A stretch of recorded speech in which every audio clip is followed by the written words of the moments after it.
What's going on, everybody? Big show today. We're going to bring the UCLA perspective, former player, current podcaster from the UCLA community into the show. Talk about what the move to the Big Ten means from a UCLA perspective. Is it good, bad? What about the people being left behind? We're going to get into that on today's Locked On Badgers. You are Locked On Badgers, your daily podcast on the Wisconsin Badgers. Part of the Locked On Podcast Network, your team every day.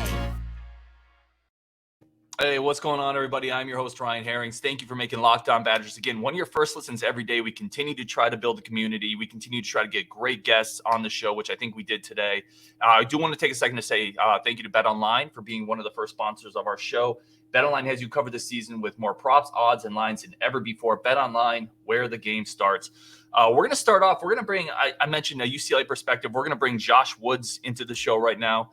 Josh, man, thank you so much for jumping on, and we really appreciate it. Yeah, thank you for having me.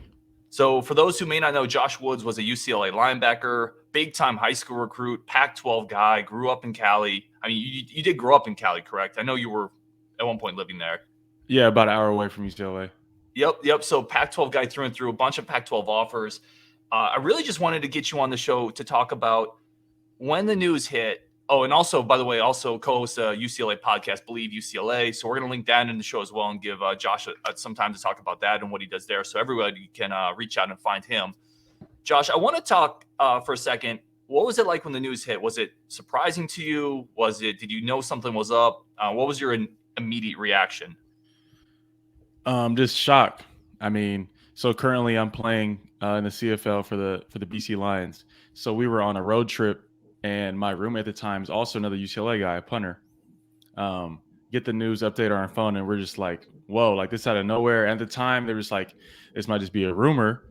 And then fast forward, we're about to play a game. I get another update saying like, oh, it's confirmed.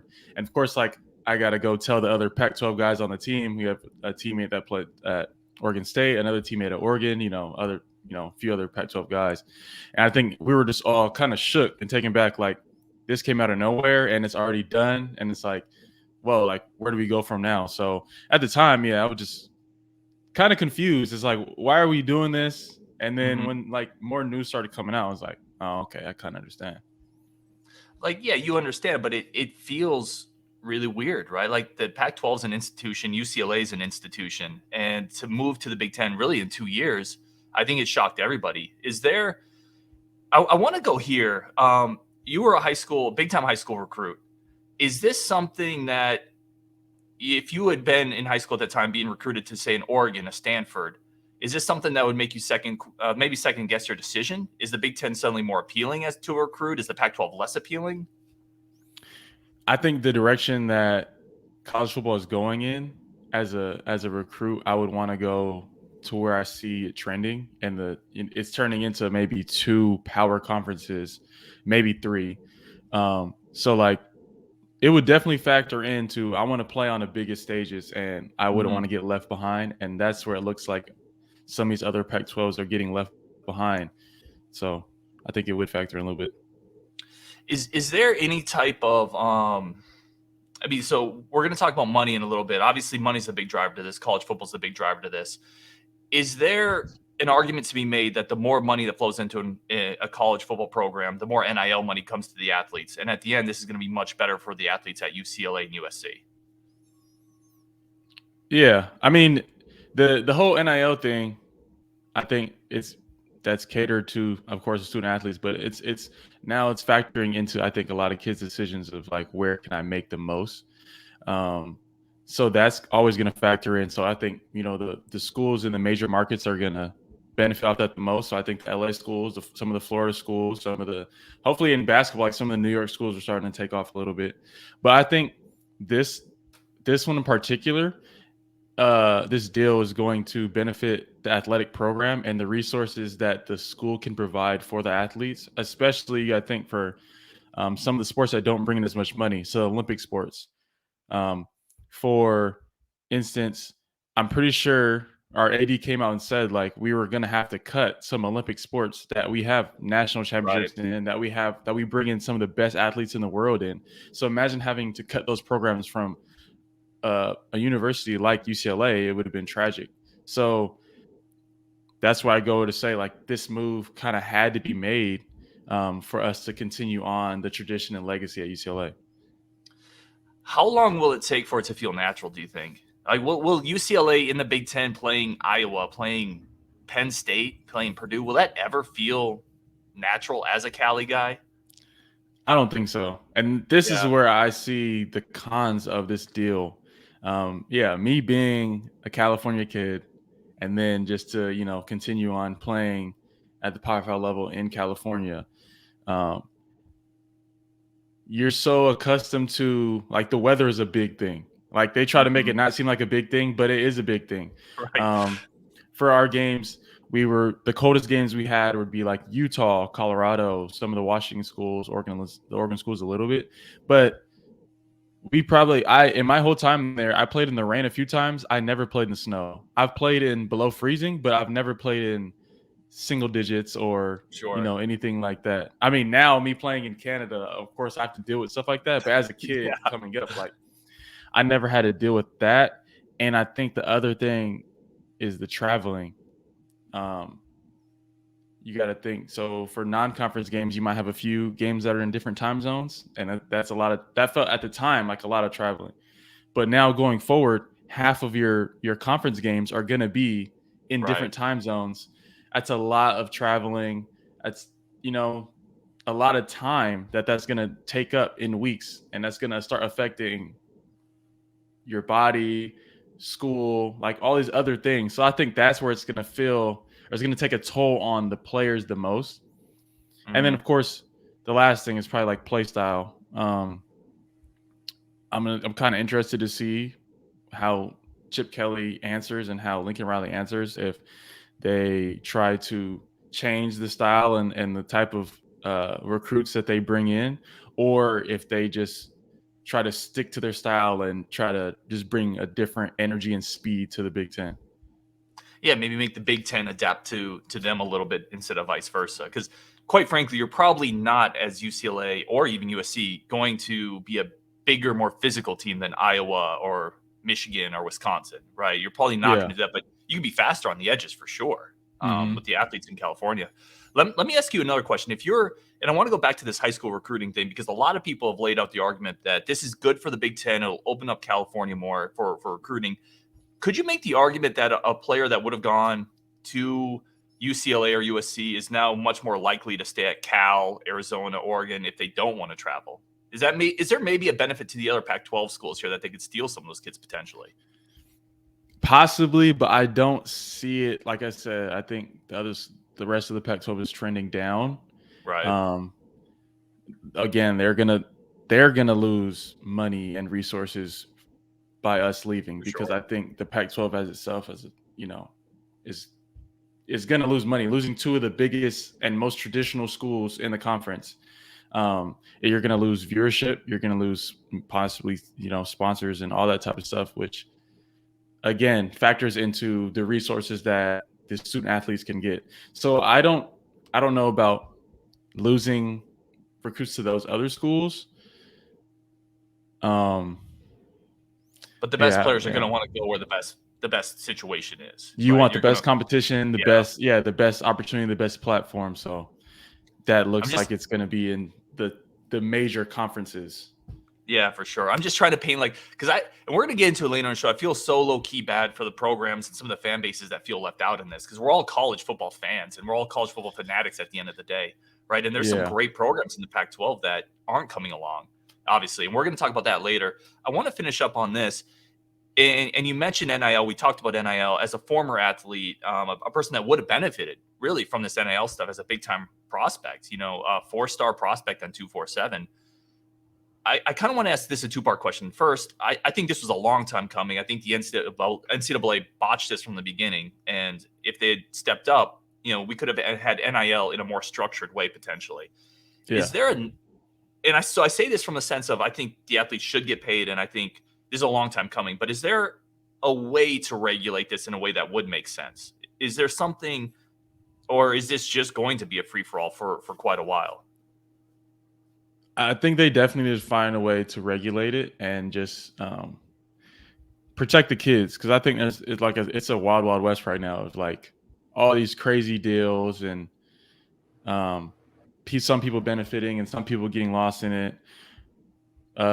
Like agents trying to come and like skimp players out, take higher percentages, and then the one thing that I was worried about when I heard about it was I'm worried about these kids in taxes because now they're making all this money. We're not having any financial literacy Right. courses and things like that taught. So did these kids file their taxes this year? Like, how did they file it? Like, we don't want these kids making us money and then legally getting in trouble. So different things they need to regulate and kind of help and benefit the players out by giving them guidance in certain programs and stuff like that. So whether it's compliance or an outside, third party helping do it, I think they need to figure out a system to protect everybody. Yeah, for sure. I want to come up next. I want to talk to you about UCLA and the football program specifically. I want to talk to you about Chip Kelly, and we talked a little bit about how they might be able to make the Big Ten adapt to them. We're going to talk about that next because obviously football drives this whole thing. So coming up with Josh, we're going to continue talking UCLA football, how they might do in the Big Ten and how they might need to adapt their game a little bit. But first, today's show is brought to you by BetOnline. BetOnline remains your number one source for all your sports betting needs and information.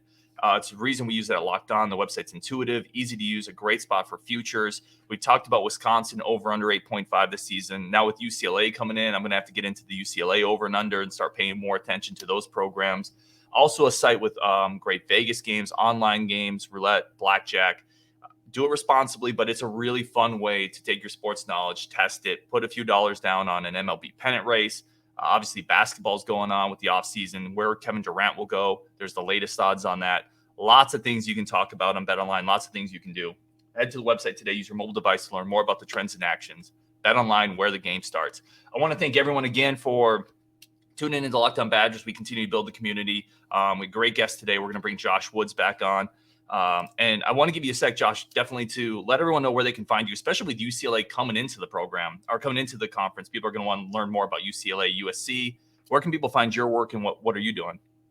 I'm currently a co-host on the Believe in UCLA Football podcast with reporter James Williams, and you can find that podcast on Apple, Spotify, pretty much anywhere you can find podcasts. And then you can find me on Twitter at _Woodsy_J and Instagram at Woodsy_J.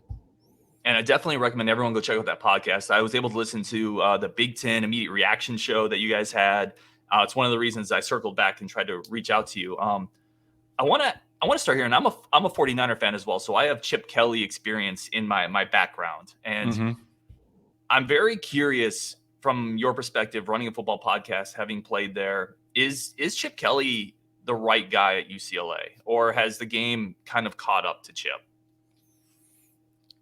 I wouldn't say the game caught up. He's always reinventing himself. I mean, if you've watched an Oregon game compared to a UCLA game last year, you might see some similar traits, but you're going to see a kind of completely different offense. It's like he did a lot of spread at Oregon, but coming back to UCLA, there's a lot of 3 tight end sets, So it's like he has a good fusion of things that he was doing in the NFL, things he was doing at Oregon, and using the pieces that he has on his offense to benefit, what we can do and got going on.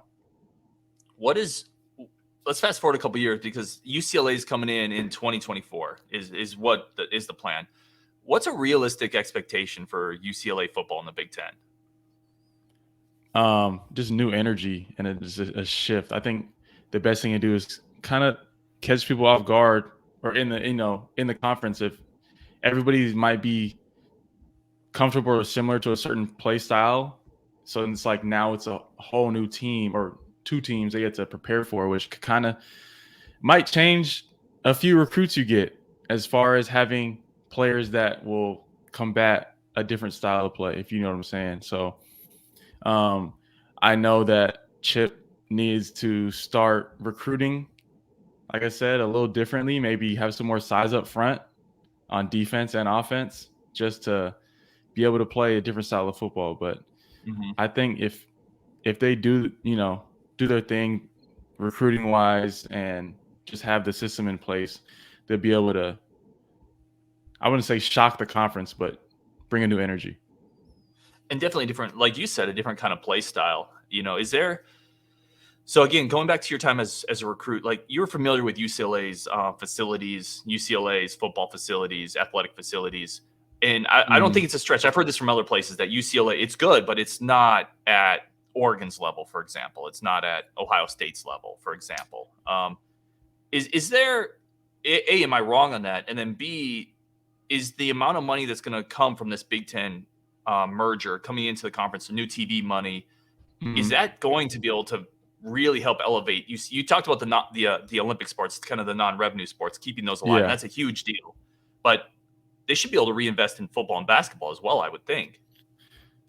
So coming into UCLA, I was recruited on the pitch of everything. Like because how we're doing and we're winning the trajectory with Coach Jim Moore Jr., that we were going to get new everything. And in my time at UCLA, we did. So now we have state-of-the-art facilities. I was privately funded for football and basketball. Both in my time at UCLA, new facilities were built. And that is why we have the top athletes in the world coming and training at UCLA. Like any given day, you'll find top players there. If not UCLA guys, but we've had the likes of, I think Von Miller was there last week. Like I've been there with Tom Brady, Russell Wilson. Like with the ESPYs there, you're gonna get every top NFL player training at UCLA.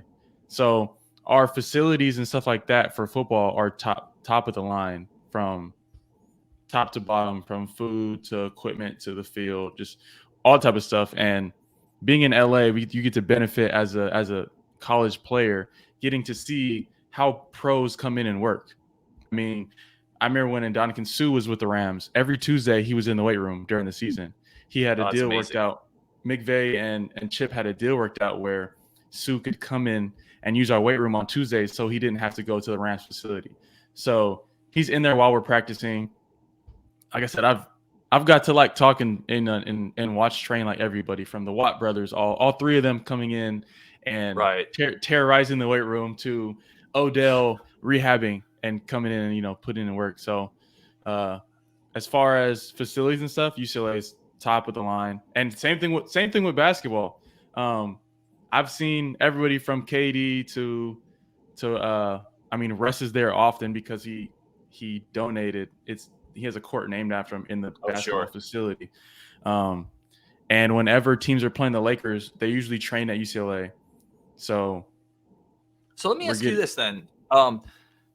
Because that money's going to come, and if the facilities, and obviously you know this better than anybody, if the facilities are top of the line, where can that money potentially go within football and basketball to maybe help elevate the programs? Do you think it's as simple as helping to fund maybe NIL deals in some way? Now, obviously, NIL deals come from boosters. They don't necessarily come from the university, but is there a way just to make it more financially enticing to athletes? I mean, because at the end of the day, the football program is going to need to continue growing with this move. Yeah. And I think one of the biggest things that's going to help that naturally is having more primetime games. Moving this conference puts us on a bigger platform, a lot more TV exposure for not only the program, but for the players. You got to think we are going from playing at 7:30 Pacific time. We call it Pac-12 After Dark, which we've had some, I've been a part of some crazy games, down 32 points, Pac-12 After Dark, coming back and winning a game like that. And I know nobody on the East Coast is still up. Right. That's a great point. It's 10 at night on the West Coast, which is already late. If the game starts at 10:30 on the East Coast, nobody's watching. Now playing in the Big Ten, we're going to get some primetime games, some more noon kickoffs and things like that. So I think just the natural exposure of the athletes, where I think we have guys that could potentially be up for big awards. Zach Charbonnet, the running back for UCLA. I think if he was given more primetime games, even though he came from Michigan, him getting more exposure during the daytime, I think could boost potential for, being in the Heisman conversation. So certain things like that will factor in, and I think will bring in more marketing and NIL deals and stuff like that, just from the natural exposure of that.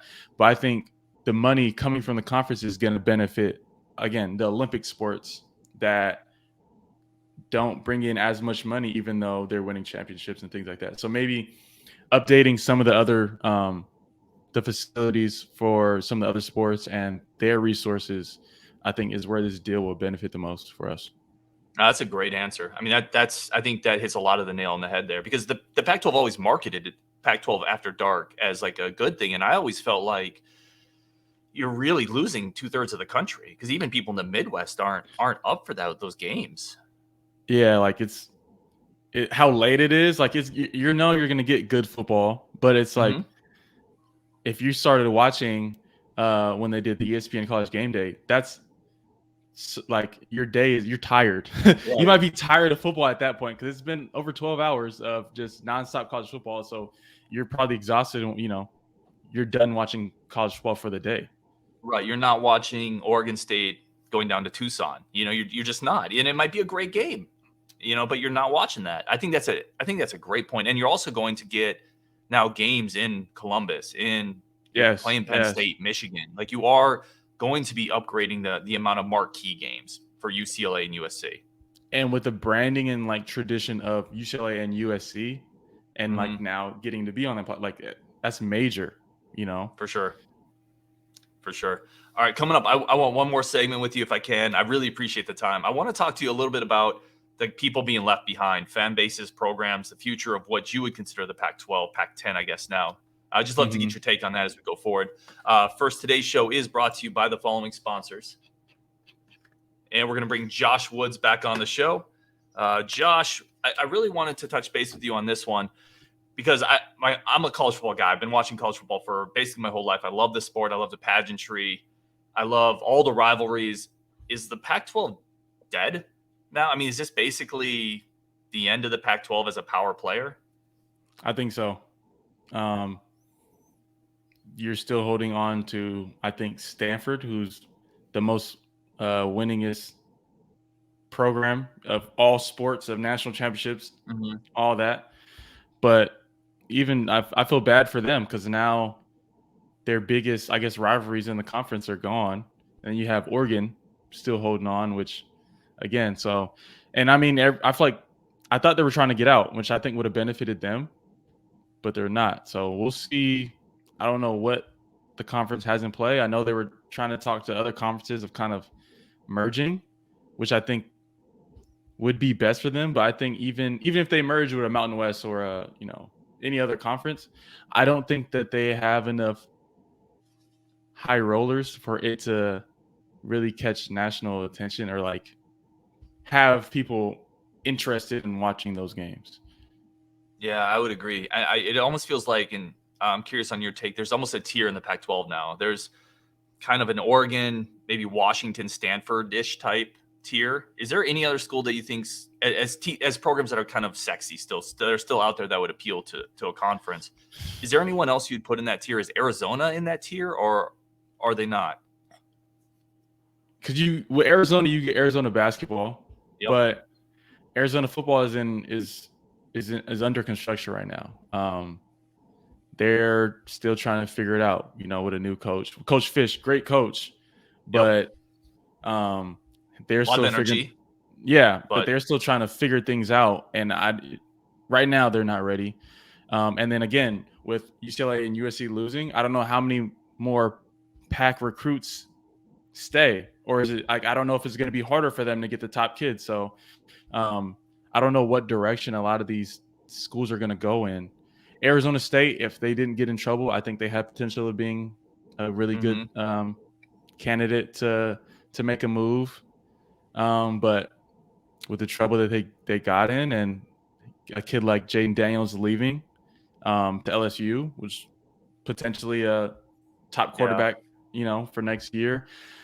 I don't know where these teams are going. I don't know Wazoo, Oregon State. I don't think they can have enough power to make a move. They don't feel like they're even close to that tier, right? To move the needle for someone to come in and get them. I mean, Utah's been really good in football recently, but that feels like a recency thing where I don't think there's enough long-term cachet there. Is Utah or Colorado, do they move the needle, or are they kind of in the same boat as Arizona? Utah potentially. I see. Utah will always be able to compete.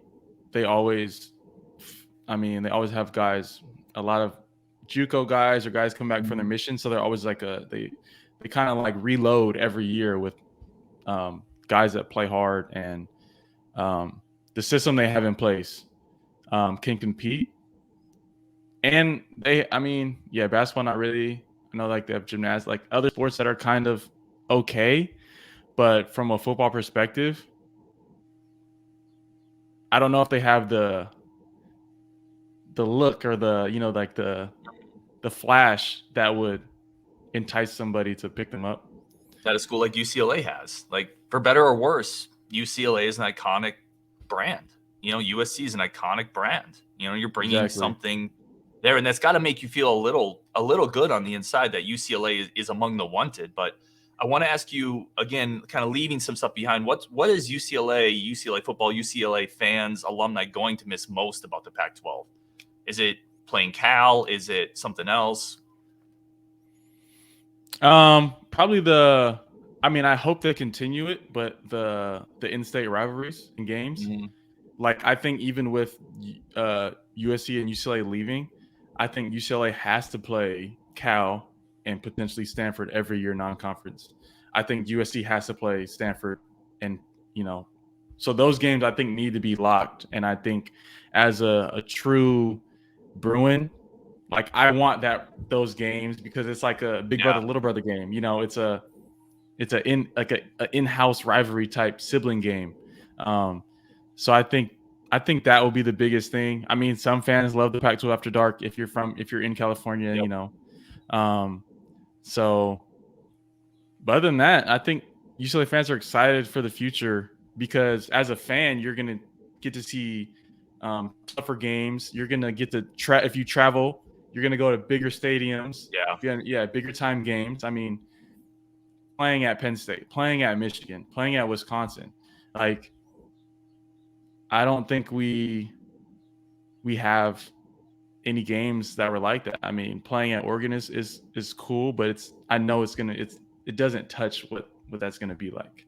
Yeah, I would argue, and this is no shot at Oregon, who's been really good, a really strong football program, but playing in at Eugene is not playing in Columbus, Ohio. It's not playing at Penn State during a whiteout, right? I just think the level is jumping, and UCLA is jumping up to that level. So, like I said, I did a show after it happened. I'm super excited. I think UCLA, I'm not saying it because you're here, it's an iconic brand. I think it's great for the Big Ten, mm-hmm. But again, I'm not losing anything. Like, if Wisconsin got plucked out of the Big Ten and lost rivalries and history and tradition, it would be hard on me, but I would see the benefit if there was a benefit. But adding UCLA is a home run, in my opinion. So I want to leave it on this and ask you, and again, I really appreciate your time. It's already 30 minutes, and I'm taking more of your time than I intended to, but I want to leave it on this. You said in general the UCLA fan base is excited. Is there any type of pressure from maybe people at Cal or let me rephrase it. The next 2 years where UCLA is still going to be in the Pac-12, are those 2 years going to be kind of nasty? I think the other Pac-12 schools are we're going to be people already hate us, but it's going to be like kind of bad blood, especially fans. Like, I imagine the signs and the boos are gonna hit a little different these next 2 years. Yeah, just of pettiness and saltiness of, fresh wound of like, dang, you guys are leaving us. I don't think it's gonna be a nice farewell. I think it'll be kind of ugly in that aspect. Yeah, it's gonna be painful. I think, even though I think everyone understands the reason behind it, but. And I also think, like, for other Pac-12 schools, players and fans included, they love coming to LA. And I think for the Big Ten, like, people are going to love coming to LA because that's going to be like almost like a vacation during the season for players and fans. It's going to be a nice, like, and for us, it kind of sucks because I always would say everybody has their best games in the Rose Bowl because you get the Cali weather, the Cali sun. It's always a few guys that are from California that want to show out and bring their family. And then you get the Rose Bowl, which is, you feel the tradition. I mean, I played in it almost every weekend, and I never got to play in the actual Rose Bowl, but I always felt the energy and the tradition of, I'm not playing in a a regular stadium. Like, this is, the Rose Bowl and you look and you see it like in the different murals and stuff around the stadium, even in the locker rooms. And when you play in a place like that and you feel that energy, you definitely play better. So I know Big Ten is going to love coming out to LA. And for me, I'm kind of not nervous, but it's going to suck seeing other teams come and have their best games in our stadium. But I know it's going to happen. Yeah, it's going to be a ton of fun the first time, though, Penn State comes to, for regular season game, Big Ten conference game to UCLA. Like, it's going to be a ton of fun. Josh, man, I really appreciate the time. We're definitely going to link everything you do in our show bio. Make sure everyone go ahead and follow Josh. Check out what he's doing on his podcast. And we're just going to become more and more familiar with each other as this thing gets closer and closer. Yeah, I think this unlocked like a whole multiverse of all our schools. Like, yeah, all the conferences like starting to connect and cross. So excited for the future. Same, man. All right. I want to thank you, everybody, for listening to myself and Josh break it down. Wisconsin, UCLA, as the conferences merge, the multiverse is unlocked, as Josh said. Really, really appreciate it. And we'll talk to you guys tomorrow.